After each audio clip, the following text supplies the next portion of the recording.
जय गुरुदेव भगवान की जय। ओम परमात्मे नमः। गुरु ब्रह्मा गुरु विष्णु गुरु देवो महेश्वर गुरु साक्षात ब्रह्म ब्रह्मा तस्मै श्री गुरुवे नमः। जय गुरुदेव भगवान की जय। ओम परमात्मे नमः। ओम श्री परमात्मे नमः। अथ षष्ठो अध्याय।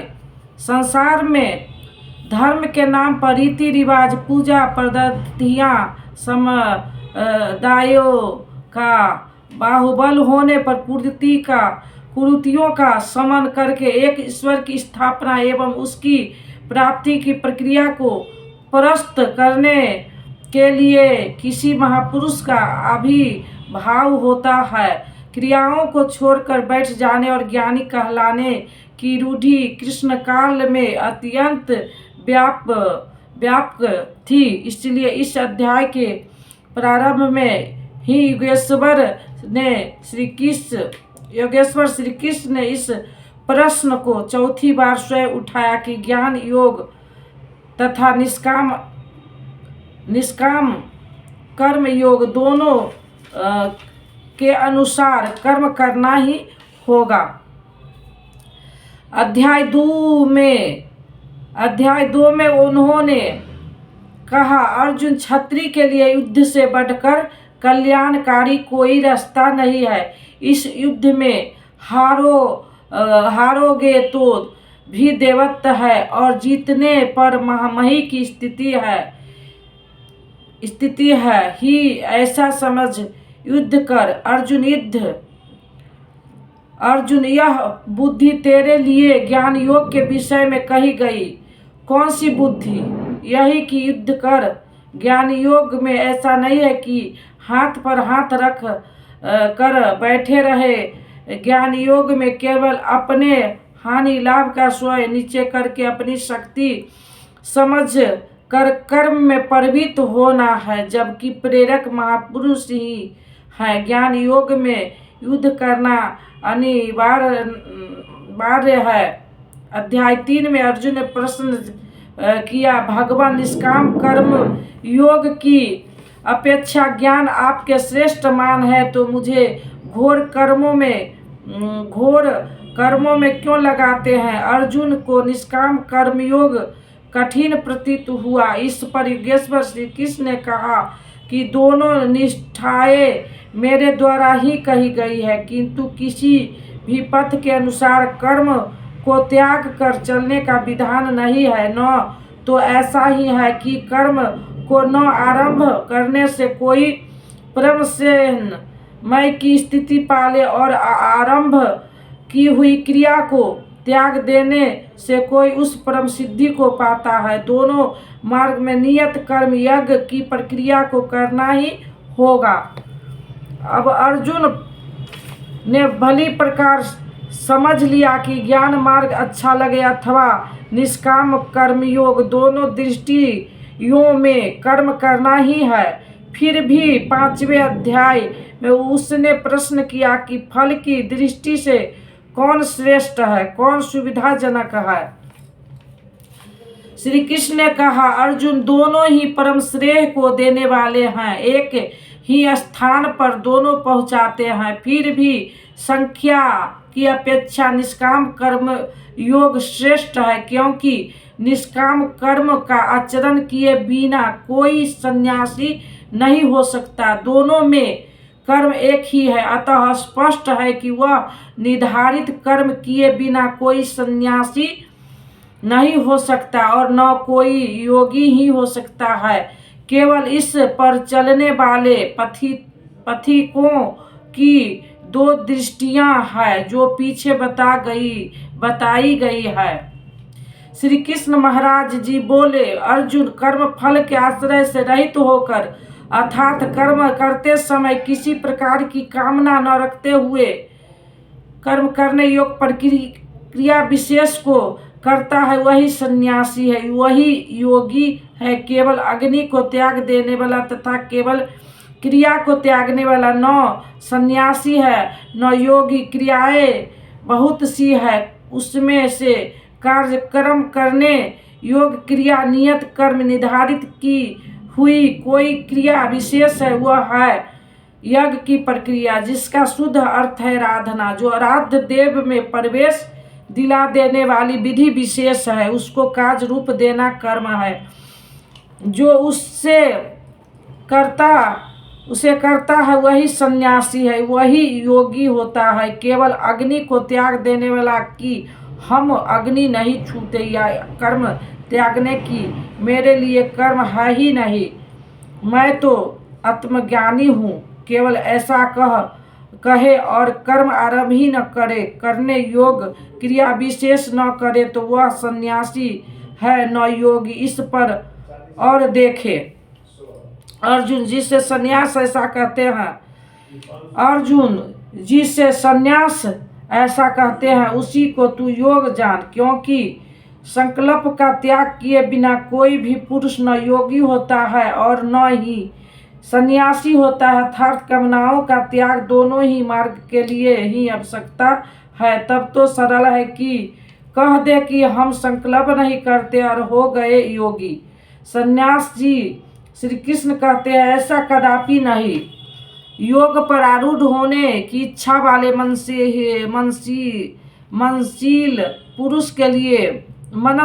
पुरुष के लिए योग की प्राप्ति में कर्म करना ही कारण है, और योग का अनुष्ठान करते करते जब वह परिणाम देने की अवस्था में आ जाए, उस योगारूढ़ में समन करागम उच्चे संपूर्ण संकल्पों का अभाव कारण है। इससे पहले संकल्प पिंड नहीं छोड़ते, और जिस काल में पुरुष न तो इंद्रियों के भोगों में आसक्त होता है और न कर्मों में ही आसक्त है, योग की परिपक्व अवस्था में पहुँचते जाने पर आगे कर्म करके ढूंढे किसे, अतः नियत कर्म आराधना की आवश्यकता नहीं रह जाती, इसलिए वह कर्म में भी आसक्त नहीं है। उस काल में संकल्पों का अभाव है, वही सन्यासी है, वही योगारूढ़।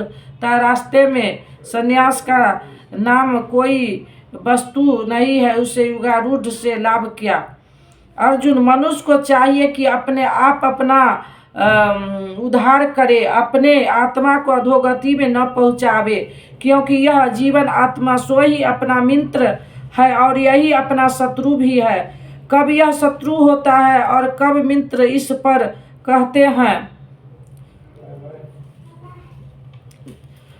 कहते हैं जिस पुरुष द्वारा मन और इंद्रिया सहित शरीर जीत लिया है, उसके लिए उसी का आत्मा मित्र है, और उसके द्वारा मन और इंद्रियों सहित शरीर नहीं जीता गया, उसके लिए वह स्वयं शत्रुता में बरतता है। इन श्लोक में श्री कृष्ण एक ही बात कहते हैं कि अपने द्वारा अपने आत्मा का उद्धार करे, उसे अधोगति में न पहुँचावे, क्योंकि आत्मा ही मित्र है। सृष्टि में न दूसरा कोई शत्रु है न मित्र है। किस प्रकार जिसके द्वारा मन सहित इंद्रियां जीती हुई है, उसके लिए उसी का आत्मा मित्र बनकर मित्रता में बरतता है, परम कल्याण कराने वाला होता है। और जिसके द्वारा मन सहित इंद्रियां नहीं जीती गई है, उसके लिए उसी का आत्मा शत्रु बनकर शत्रुता में बरतता है, अनंत योनि और यातनाओं की ओर ले जाता है। प्रायः लोग कहते हैं मैं तो आत्मा हूँ, गीता में लिखा है न इसे शस्त्र काट सकता है, न अग्नि जला सकती है, न वायु सुखा सकता है। यह आत्मा नित्य है, अमृत स्वरूप है, न बदलने वाला शाश्वत है, और वह आत्मा मुझ में है ही। वे गीता की इन पंक्तियों में ध्यान नहीं देते कि आत्मा अधोगति में भी जाता है, आत्मा का उद्धार भी होता है, जिसके लिए कार्यक्रम करने योग प्रक्रिया विशेष करके उपलब्धि बताई गई है।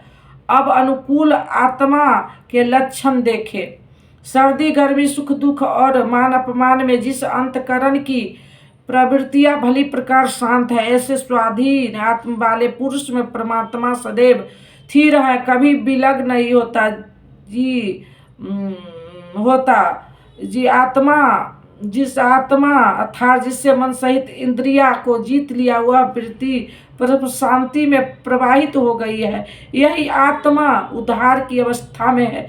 आगे कहते हैं, जिसका अंतकरण ज्ञान विज्ञान से तृप्त है, जिसकी स्थिति अचल स्थिर है और विकार रहित है, जिसके इंद्रियों को विशेष रूप से जीत लिया गया है, जिसकी सृष्टि में मिट्टी पत्थर और सुवर्ण एक समान है, ऐसा योग युक्त कहा जाता है। युक्त का अर्थ है योग से युक्त। यह योग की प्रकाष्ठा, जिसे योगेश्वर 5वें अध्याय में श्लोक 7 में 12 तक चित्रित कर आए है, परम तत्व परमात्मा का साक्षात्कार और उसके साथ होने वाली जानकारी ज्ञान है। एक इंच भी इष्ट से दूरी है, जानने की इच्छा बनी है, तब तक वही अज्ञानी है। वह प्रेरक कैसे सर्वव्याप्त है, जैसे प्रेरणा देता है, कैसे अनेक आत्माओं का एक साथ पथ प्रदर्शन करता है, कैसे वह भूत भविष्य और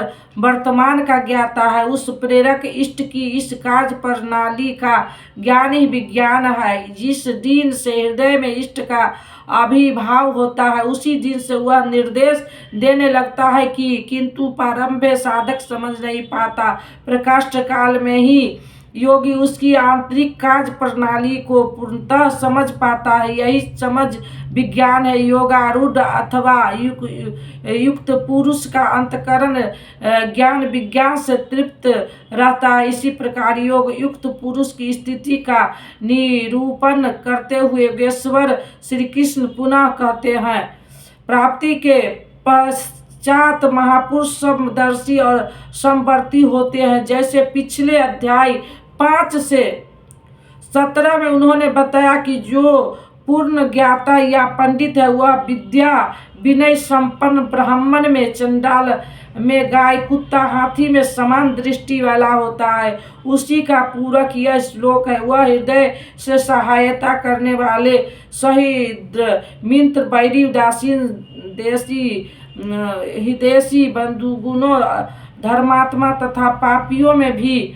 समान दृष्टि वाला योग युक्त पुरुष अति श्रेष्ठ है। वह उसके कार्य पर दृष्टि नहीं डालता, बल्कि उसके भीतर आत्मा के संचार पर ही उसकी दृष्टि पड़ती है। इन सब में वह केवल इतना ही अंतर देखता है कि कोई कुछ नीचे की सीढ़ी पर खड़ा है तो कोई निर्मलता के समीप, किंतु वह क्षमता सब में है। यहाँ योग युक्त के लक्षण पुनः दोहराए गए हैं। कोई योग युक्त कैसे बनता है, वह कैसे यज्ञ करता है, यज्ञ स्थली कैसी हो, आसन कैसा है, उस समय कैसे बैठता, आसन कैसा हो, उस समय कैसे बैठा जाए, कर्ता के द्वारा पालन किए जाने वाले नियम, आहार विहार, सोने जागने का संयम तथा कर्म पर कैसी चेष्टा हो इत्यादि बंधुओं पर योगेश्वर श्री कृष्ण अगले 5 श्लोक में प्रकाश डाला है, जिससे आप भी उस यज्ञ को संपन्न कर सके। अध्याय 3 में उन्होंने यज्ञ का नाम लिया और बताया कि यज्ञ की प्रक्रिया ही वह नियत कर्म है। आराध 4 में उन्होंने यज्ञ का स्वरूप विस्तार से बताया, जिसमें प्राण में अपान का हवन, अपान में प्राण का हवन, अपान की गति रोककर मन का निरोध इत्यादि किया जाता है। सब मिलाकर यज्ञ का शुद्ध अर्थ है आराधना तथा उस आराध्य देव तक की दूरी तय कराने वाली प्रक्रिया, जिस पर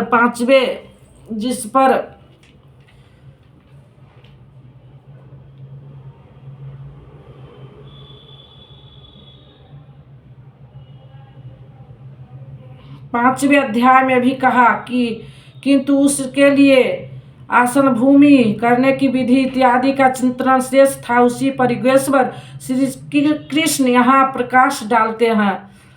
जिन चित्त को जीतने में लगा हुआ योगी मन इंद्रिया और शरीर को बस में रखकर वासना और संग्रह रहित होकर एकांत स्थान में अकेला ही चित्त को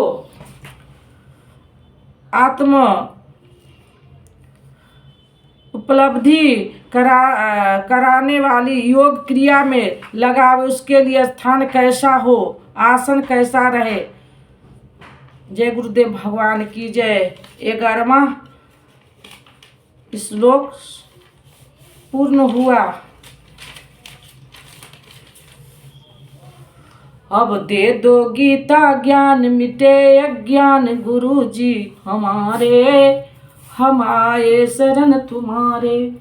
बालकपन खेलन में खोया, जौवन निंद्रा में तू सोया। भय वृद्धित हो गई जर जर कात हमारे, हम आए शरण तुम्हारे। सुत मात पिता बांधव दारा, नस्वर संबंध है सारा। जाएंगे संग सुबह शुभ कर्म हमारे, हम आए शरण तुम्हारे। जाएंगे संग सुबह शुभ कर्म हमारे, हम आए शरण तुम्हारे। गुरु कर में जग की माया में, सुख पाता था इस काया में। निज ज्योति से ज्योति जगा गुरु जी हमारे, हम आए शरण तुम्हारे। निज ज्योति से ज्योति जगाओ गुरु जी हमारे, हम आए शरण तुम्हारे। अब दे दो गीता ज्ञान, मिटे अज्ञान गुरु जी हमारे, हम आए शरण तुम्हारे। सेवक पर स्वामी दया करो, भव भय बंधन आप हरो। कर्मों के दोष न देखो आप हमारे, हम आए शरण तुम्हारे। कर्मों के दोष न देखो आप हमारे, हम आए शरण तुम्हारे। अब दे दो गीता ज्ञान, मिटे अज्ञान गुरु जी हमारे, हम आए शरण तुम्हारे। गुरु चरणों में ए अर्जी है, आगे प्रभु आपकी मर्जी है। गुरु कृपा मिले तो, गुरु कृपा मिले तो जागे भाग हमारे, हम आए शरण तुम्हारे। गुरु कृपा मिले तो जागे भाग हमारे, हम आए शरण तुम्हारे। अब दे दो गीता ज्ञान, मिटे अज्ञान गुरु जी हमारे, हम आए शरण तुम्हारे। बोलो श्री राम जय राम जय जय राम। मंगल भवना मंगलहारी, द्रवहु सदशरथ अजिर बिहारी। जो तुम जानहु अंतर्यामी, पुरबहु मोर मनोरथ स्वामी। अब प्रभु कृपा करहु एहि भांति, सब तजि भजन करब दिन राति। बोलो श्री राम जय राम जय जय राम। बोलो श्री राम जय राम जय जय राम। सकल विघ्न व्यापहि नहीं तेहि, राम सो कृपा बिलो कहि जेहि। प्रवेश नगर कीजे सब काजा, हृदय राख कौशलपुर राज। गरल सुधा पुरु करहि मिताई, गोपद सिंधु अनल शीतलाई। हे रामा पुरुषोत्तमा नरहर नारायण केशवा, गरुड़ध्वजा मुद्रा मध्वाय कृष्ण ते कमलापते। श्रीपते वैकुंठाधिपते, चराचर पते लक्ष्मी पते। पाहि माम पाहि माम त्राहि माम। ओम शांति शांति। जय गुरुदेव भगवान की जय।